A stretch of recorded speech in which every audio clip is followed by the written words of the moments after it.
In 1919, he hit 29 home runs and was sold to the New York Yankees. A three-run home run for Buffington. The Yankees now lead it by a score of 3-2. Bill Lee is now going over to a couple of the Yankees, and there they go again. Ball hits it to deep left. That might send the Yankees to the World Series. Varitek and A-Rod going at it. Roberts is going. Posada's throw. Roberts safe. And what can I say? Just tip my hat and call the Yankees my daddies. Welcome to Fanbase, a deep dive into the greatest rivalry in sports. We were supposed to have like a parade and like banners and confetti. And all you got was a stupid Santa hat. All I got is a stupid Santa hat. But it is episode 100, and what a banger of a show to have for 100. Yeah, banger of a winter meetings, I'm too. just edgy. I'm grumpy, and it's going to show throughout Grumpy the show. with the Santa hat. I am. I should have called it a Grinch hat. Well, there's bad Santa. Did you see this violent Santa one with David Harbour? Harbour? What's his Stranger name? Things? Yeah, I love that guy, by the way. That It guy's looks a little edgy, though. Don't take your kids to see that. well, I'll screen it first, but it looks pretty good. But yeah, I am edgy because I don't mean your kids, Brian. I mean kids in general. okay. I think your kids will be able to handle that. Listen. Daddy's beating him with So a we had bat. this pre-show art fight. It's not even a fight because we don't fight, but he wanted me to make sure we led with Aaron Judge instead of Xander Bogaerts, and he's like, Xander's not that big a deal. I said Judge is a bigger deal. Okay, but he is and he isn't. He is because it's 6'2" versus 6'7". Say that to every it's bigger Yankee because fan it's on the 360 million. Yeah, but screw All right, the let's put it Yankees. this way. Were you sitting on bated breath for Xander Bogaerts' decision? No, but could you tell me what bated? That's my case. Could you tell me what bated breath actually is?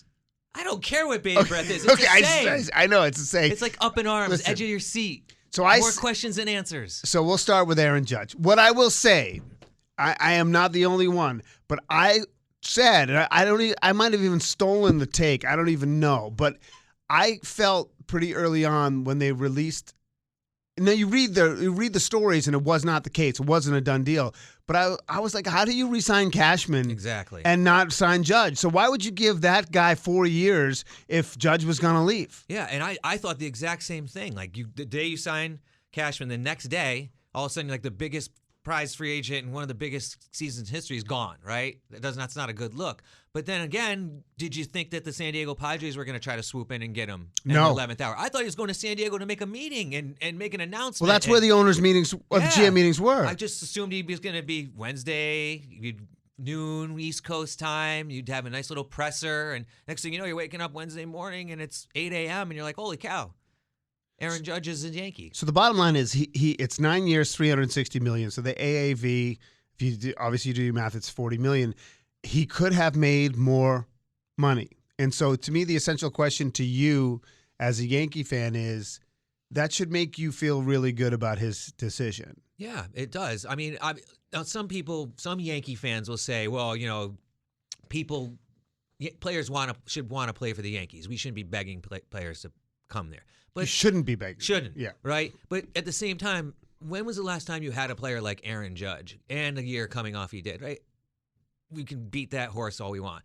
I'm very happy the Yankees did it. Now, are we going to eat it in the back end of the deal? Probably, right? But there's no doubt. There's no doubt. But all these contracts that are getting doled out, even these guys that are 26. You're buying the player for 5 years. Right. And then the rest of it's a crapshoot. It may work out, but the odds are it won't. But at the same time, you got probably the most marketable player in Major League Baseball, other than maybe Shohei Ohtani. I would say right now he's probably more marketable, Aaron Judge. Because it's easier for Americans to consume the personality. Exactly. And and America loves home runs, right? Yeah. Since Babe Ruth, and so I think it's a huge deal. It's a very huge deal. Here's a couple of thoughts on it, and one you'll be fine with it, and one you won't. And the bottom line is, you look at it both ways. Like, to me, it's not, I don't think the Yankees, it's a privilege to play there type thing anymore. Like, that's gone. They haven't won a title in over a decade. Taxes are high. Visibility's too high. I mean, if you could make the same money in a place like San Diego or Kansas City, you can live much closer to a normal life than you can in New York. So that's one thing. The second component of it is that this is where the conversation really should be, is that they have Aaron Judge, but in my opinion, they're no closer to winning a title. And in fact, so the biggest thing is if they lost Aaron Judge, they would have been the middle of the pack of all of baseball. And so now they have the burden of high expectations without a championship caliber team. Now, I know the Astros will probably take a step back this year. I don't know how they can't. They don't have Verlander, and I just don't. And I actually think Vasquez behind the plate, even though he's number 2, is a huge part of their success. I can't imagine they'll go to the playoffs, but I can't imagine that the Astros will be as good as they were this year. Having said that, I look at the Yankees still with Judge, and I'm like, they're not that scary. Right. Then that's the argument, because like coming off of last season, right? And the Judge carried him the whole way. But at the same time, I will say the magic word, injuries did kill the Yankees, right? It wasn't right at the end when DJ LeMahieu went down, Michael King went down. Even Stanton was out for exactly. So, but going back to your point about, Judge in New York, he has proven that he can play there, right? He knows the pressure. And he doesn't hate it. And he doesn't hate it. And I think, honestly, that was probably a big deciding factor with him, is he knows he can play there. He feels comfortable there. And I think, for someone like him, again, being one of the most marketable players, or probably the most marketable player, it fits the mold, right? Well, it fits the mold very well. And listen, there's 2 things involved. And again, without knowing him, you spend your whole career with one team, it puts you on a pedestal forever. And if he is the most recognizable face in baseball, whatever lost revenue without going to San Diego will easily be made up. Exactly. In national type endorsements. Not that he wouldn't have gotten them in San Diego, but I do think him having a different uniform would have sort of taken his stature down a notch in terms of visibility. And worldwide marketing too. I mean, it's a global thing. I don't like the Yankees. I'm not even a big Aaron Judge fan, but I think it is absolutely the best decision for him to stay there. And if you got 360 out of the Yankees, and he's going to go down as a legend, and hopefully we'll catch up with Matt Soroyce if we can a little bit later in the show. But he'll have his statue out in, what is it, center field, left field, whatever field that silly little area is. Yeah. And to answer your second question, yes, the Yankees do need help, right? And there's questions to be made. Are they going to get an outfielder? Can they? Can they do it? Do they have enough money? I don't think it's going to come down to so much money. I don't know if they want to spend more money, but they do have trade chips, right? I mean, everyone talks about Glaber. Everyone talks about the shortstop and infield surplus they have. I mean, everyone throws around Brian Reynolds' name, even though they say they weren't going to trade him. Listen, we all know when you say you're not going to do something, a lot of times you do it, right? But Brian Reynolds is going to command a lot because he's got a lot of control. Now, Glaber's still got control, but then there's other younger Yankees with Peraza and what is it? Cabrera and Peraza. And Volpe. So it's like the Yankees have trade chips. Now, I do think they're going to have to probably try to sign Rondon. That's the only really good pitcher that's still out there. Well, they lost a pitcher. They need a pitcher, yeah. And did you like Taijuan Walker? Was it Taijuan? Who was the guy? Jamison Tyone. I did like him, but, again, off of 2 Tommy Johns and just, you never know. With any pitcher, you never know. But when you're coming off of 2 Tommy Johns, who knows the longevity. But he was great for the Yankees. I would have been happy to see him come back. I'm just shocked, again, how overall these deals everyone's getting. The amount of money. And the length of these contracts, too, is insane. But going back to the Yankees, my prediction is they stand the course on the infield. Who knows what they do with Donaldson? No one's going to eat that. Maybe they try to go with one of the big name shortstop rookies that are coming up to plug them in there. I don't know. Maybe Might be too early. Might be too early. Go with IKF for a little while. If they do trade for an outfielder, I would have to think that Glaber is going to be involved in it because he's got control and he's got proven ability to play. He's coming off probably his best year since 2019 last year. So, I know that's only 2 years because of the pandemic, but he played a lot better. So his stock is up, right? And he's got control. So there's a lot of questions for the Yankees, but I say they sign and they trade. That's how they get around. I assume if you can keep Stanton healthy and LeMahieu is healthy. It's health. And you have Judge, I think the focus should be on pitching. But, I don't care enough about him to do a deep dive on them. If the Yankees stayed healthy last year, they make a way different. The whole thing is just different. I know, but that's like a hypothetical. If I was 6'2", maybe I'd have played D1 hockey. Exactly. It's all about health. With any team, it's about health. So he's John Senecal. I'm Brian Shackman. This is Fan Base, a deep dive into the greatest rivalry in sports. The reason why there's a couple major reasons why I think arguably the Xander Bogaerts signing with San Diego is a bigger story. One, I just go off the fact that I deep down did not think that Aaron Judge was going to leave. I wanted him to leave because I wanted the Yankees to suffer and I wanted you to suffer. But I felt like he was always going to stay. There's a couple storylines. One is San Diego wants to spend money and couldn't spend money. It was like Brewster's Millions. Right. Like they couldn't spend the money. They tried to get the dude who went to Philly, Trey Turner, Yep. and they tried to get Judge, and they couldn't. They outbid everybody and still couldn't get the player, which I wonder why. And I think ultimately I feel like it's got to be taxes. Like, why wouldn't you want to make $30 million and live in San Diego? Like, why wouldn't you want to do that? The only thing I can think of in the Turner situation is he played with Harper in Washington, and they just want to be together. And maybe he just wants to play for Philly. I mean, you don't know what goes through these guys' heads, but yes, they do have a lot of money to spend, and it's weird because their television market is insanely low compared, but they do have an insane amount of money. But at the same time, Manny can opt out after this year. The pitching staff is basically gone after this year. The pitching staff is old, other than Blake Snell is relatively young still, but. And Soto could be gone after 2024. So they have a lot of questions. They've dumped a ton of money. You don't know what you're going to get from Tatis.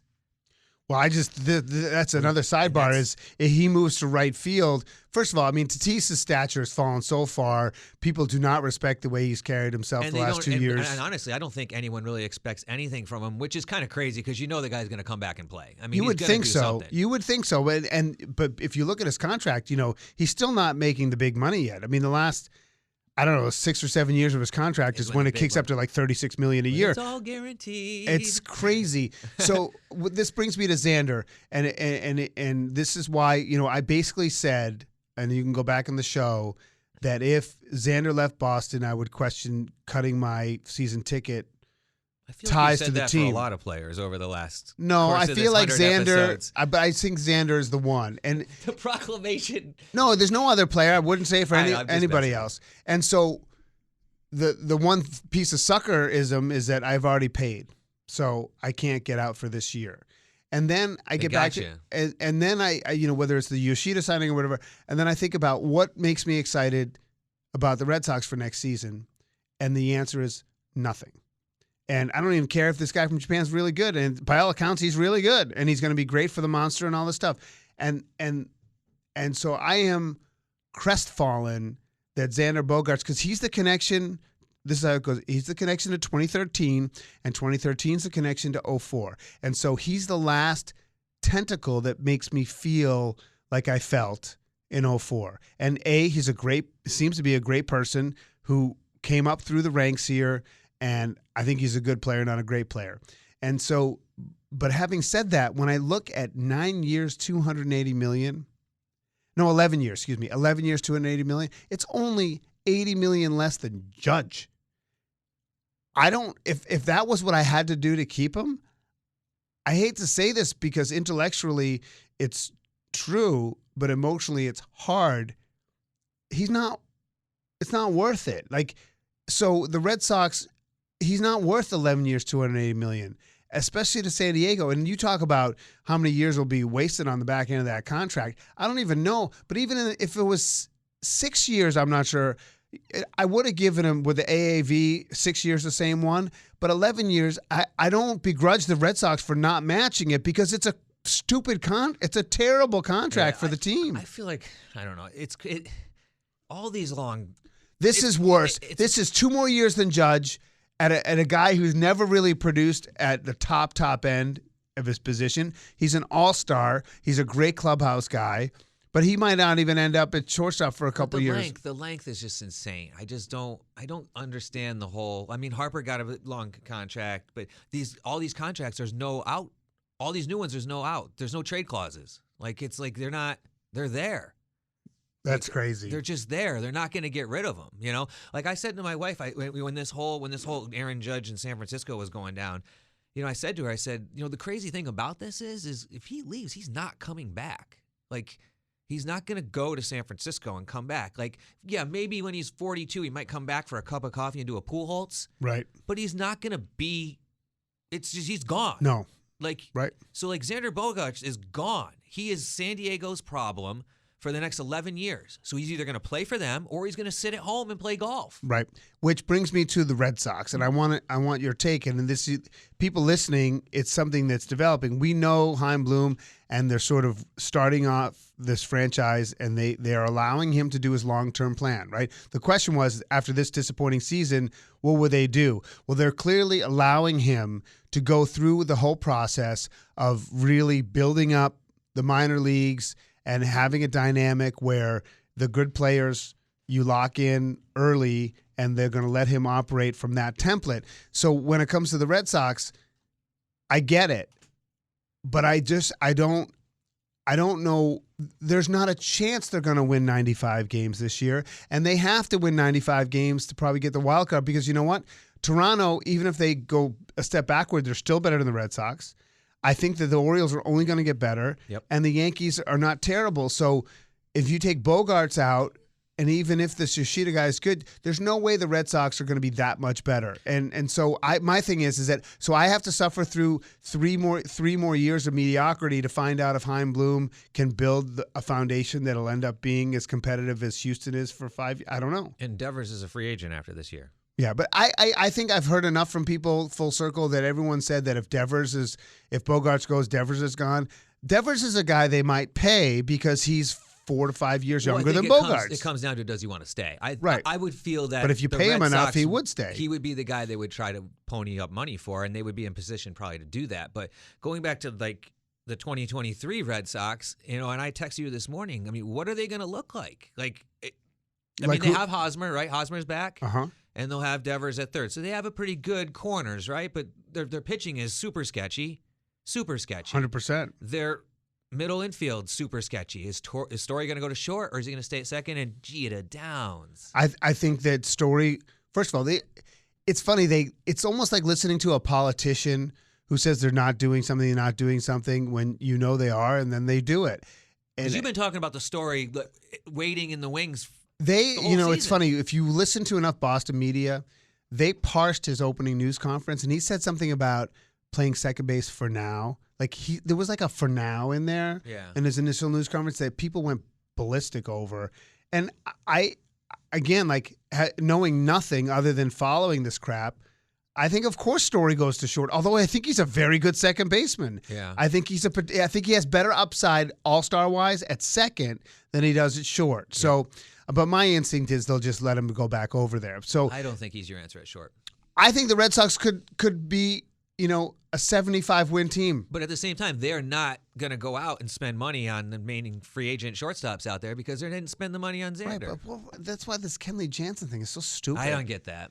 I mean, don't get that. You can go get an $8 million closer and get the same results, but they spend $16 a year for 2. Anyway, I just think the bottom line is they're going to let this guy do his thing, for better or for worse, and Red Sox fans better buckle up for hoping you're at least third place finish is the best you're going to do. And listen, if we come back in May and they're on fire, then I'll gladly, whatever crappy food you want me to spoon down my throat, that Santa hat. I'll gladly, I'm not going to eat the Santa hat, but I'll wear it. Listen, before we go, I wanted to bring in producer Matt Soroyce, because we know from previous shows he's a huge Yankee fan. Matt has been with us. I'm trying to think right off not the top from of my head. day one. No, not from day one. But if I would say a good, at least 40-something episodes. Yeah. Probably close to half. Yeah, I would think, if not more. He's a friend I'll of have the to show. check the numbers. He's a friend of the show. We love the way he goes about his business, by the way. So, just we'll go hot takes on Judge, Bogarts, and then give us your take on where the Red Sox and Yankees are. I mean, I told you on Tuesday I was refreshing Twitter like an absolute fiend, because I had to see what happened, and I don't know why I had to see what happened first before anybody else knew. By the way, we all couldn't have been more wrong on timing and all this stuff. Well, I mean, it's crazy how social media is too. I guess there was a guy that tracked a private plane from where he was. Oh yeah, there's a dude that does that. He can track. And there's it had a flight planned out. There's a private plane leaving here to go to San Diego, and Judge is definitely on it. And it's just so weird, how that's. that's been going. And the John Heyman tweet obviously was ridiculous. Goodness. He And owned I up don't know, to like it in an article. I know, but how does a guy? I don't want anyone to lose their job, but he makes that mistake a lot. He does. He's He made jumps the gun. mistakes. And he spelled his name wrong, too. It was so bad. Arson Judge.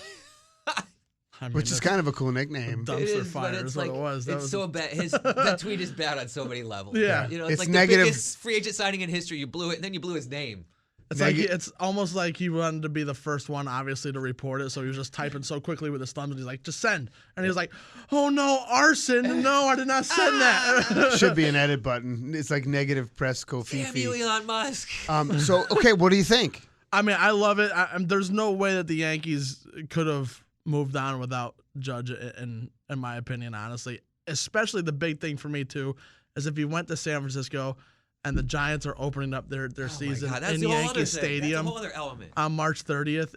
If Judge was wearing the Giants uniform in right field, It might have been a low point for the. It would have been like in your lifetime if that happened, and he was in a Giants uniform and they open up against the. That might be your low point as a fan. Yeah. Outside of 100%. 04. Outside of I was gonna 04. say outside of 04, yeah. 100%. Yeah, and like I said to you when he did sign on Wednesday, that like for me, I'm 34, 33. I mean, I can't even tell right now. But when I was 8, Derek Jeter came into the league in 95, 96.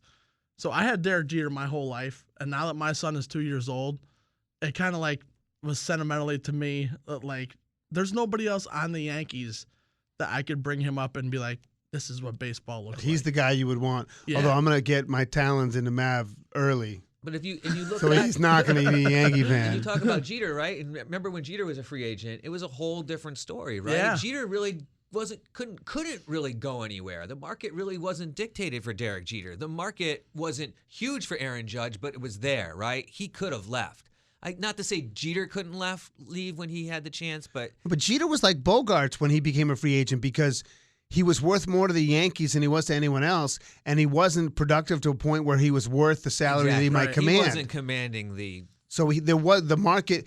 The market wasn't so big for Judge because only a few teams could afford him. Right. The market wasn't big for Jeter because he didn't fit well with most teams. Yeah. And with their salary structure. Okay, so you have a sense of relief. Now you look at it. I was just wondering from 30,000 feet with someone who doesn't really care about it. What about the Red Sox and what do you think? Like, is the Red Sox are they toast forever? It's tough to say because Forever. I mean, losing. Yeah. See, I mean, that's how I. Mark it down, baby. They're toast. losing Xander Bogaerts is obviously huge. I mean, he's great defensively, great in the bat and that lineup and everything. I mean, you don't know how this guy is from. I'm always kind of halfway skeptical with Japanese players coming over. Because obviously the Japanese league is so much different. Than, It's like the one or two players that didn't pan out have ruined them all. Yeah, It's like they've all been good absolutely, except for like two. And right. Yeah, but I mean, you never know. I mean, in Fenway, it makes sense to have him. He's the guy that hits a ball like on a rope from what I've seen. So, like you said this morning, like he's gonna pepper, that wall. But like pretty good Koji left Uehara and like Daisuke not so much, but Boston really embraces Japanese players. Yeah. I mean, I think the fans really like having Japanese players on the team for some reason. I don't know about other cities, but Well, yeah, I mean the Yankees always with Matsui have and embraced. I wonder what Kayagawa's up to. Oh man. but they haven't all panned. They haven't all panned out. Like Arabu and Kayagawa, like the two Yankee ones, never panned out. Arabu, may he rest in peace. Yeah. So Matsui was the real deal, though. the last call is, I mean, are the Yankees? They're no better than last year, though. No, they're not, and I don't think that they should be done either. I mean, I think they really need to put pressure on the market still and go out and get like a Rodon, that type of pitcher to. Well, he's the best one that's left. Yeah, and then they really need another starter, especially after losing Tyon. Tyon's 14-5 last season. Yeah. He came up at big moments when they needed him to. He was a solid pitcher. And like John Sterling says, there will be injuries. Yeah, you need 7. I really feel like you need 7 starters going into spring training who can be Rick starters. Porcello retired. He did. Did he really? Yeah. I really liked him. Yeah, well, you don't have him anymore. I like, who Sorry. and who I also like? I'm a huge Eovaldi fan, even though Yeah. he's gotten hurt. Like I don't. Another one, like, you never know. Like, how many surgeries? If he stays healthy, man, the guy's got guts, Yep. and I'm a big fan. But for me, the last thing I'll say is that I don't have anything to get excited about, and I don't know if, I can tell you that I'm committed to my season tickets because we already sent in our money, and I've already taken money from my group, but I don't know that if I can sell them at face value if I'll go to any of those games outside of opening day. And it's just because I think you can win in a cost-effective way that isn't the way they're doing it. Like, I don't think you need to do it like the Padres way, and I don't think you have to do I think there's a way to do it where it's kind of like this nice mixture of some big free agent names and developing your talent, and they're not. And there's this big sentiment among people underneath the surface that Fenway is focused here. They want to sell Liverpool. They bought the Pittsburgh Penguins. They want to get an NBA team, maybe even an NFL team. That somehow the Red Sox, when they bought the Red Sox were it, and now the Red Sox are just A portfolio. They're part of the portfolio, and to me, even though I like a lot of people involved with the team, it's really insulting. And I think Chaim Bloom's really smart. But I just think that, you know what? It's so tough for me because I think 11 years, 280 is crazy. I mean, I do think it's nuts. But I'm super disappointed he's not with the Red Sox anymore. So if it could have been 9 for 250 or whatever, or 7 for, I don't know. I wish he was on the team, but I can't scream and yell that they didn't give him 11 bleeping years. Yeah, you got to wonder what the Red Sox did offer. I want to know what they did offer. Yeah. I do. That was the best tweet of the week. Is that I forget what the exact one was. Basically, like it was after the Judge deal. It was like Red Sox still waiting on offer to Judge for 3 years and $56 million. I just thought that was so funny.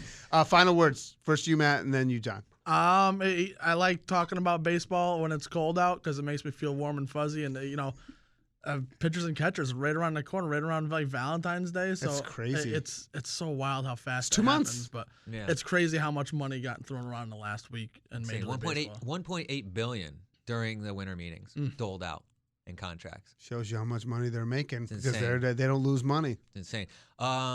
Obviously, Aaron Judge, it's great to have him back. I haven't been like this excited for a free agent signing probably for the Yankees since Bernie Williams, and that was like I think '98. So I mean, I like again Jeter. I don't think we ever thought he was going to leave, right? Right. But Bernie, I think, was going to leave. Not the same signing, obviously. No, but that's still, it's good for you to. It's still a so big deal. In 24 years, there's never been a bigger signing for you than this signing. Yeah, and I'm going to put Jeter in a little bit. No, over I here. understand the qualifier, no Yep. doubt about it. Yep. But that really puts it in So perspective. it's a good holiday for us at the Senegal House. The boys were very happy. They were very happy that Judge got signed. And next up, by the way, the boys are you going to bring the boys in for Jackson Olsen? I'm telling you, they were pumped about that, especially the younger one. The Pull him 8th out of grader. school. He's like, If you don't know Jackson Olsen, he played baseball at the University of Hartford. He might have made a good run in baseball had the pandemic not hit. But instead of hanging around, he's like, okay, I'm sort of going to hang it up. He's got a huge TikTok following. someone told him to stick to the internet. And that's yeah, what he did. And he got picked up by the Savannah Bananas, and he's from Connecticut, so he is coming in studio. I think that episode will drop on December 21st. And of course, you're welcome to, Matt, if you want to come and sit in on it. Hopefully, I'm going to try to see if he'll do a TikTok. Yeah. With us so we can get some attention. No, we're exciting though because it's cool because he's a local guy and it's like the Savannah Bananas are a big deal. It's crazy. At first I thought they were a joke, right? Like everyone else, like come on, this is baseball. But I think the pandemic helped them too. Interesting. Well, the bottom line is, my concern now is that they're turning into too much of a globetrottery thing. But they just did add 20 more, 20 more dates to their world tour. Yeah, are they You'll gonna, have are to they give gonna bring a team with them, like the Globetrotters. Yes, and but they're convinced that that they got to come in town and play the guys. They convince us that the other gonna team is take 'em good on. and that the other team can't win. But you'll have to give a kidney to get a ticket to Hartford in August. You can't get. You're not going to be able to get a ticket. If they let you know they're coming, I think the towns could scare up some teams and play them. Well, maybe you should pitch that to them, John. But either way, Jackson Olsen, episode 101, which will drop on December 21st. Gentlemen, have a wonderful holiday. You've been listening to Fanbase, a deep dive into the greatest rivalry in sports.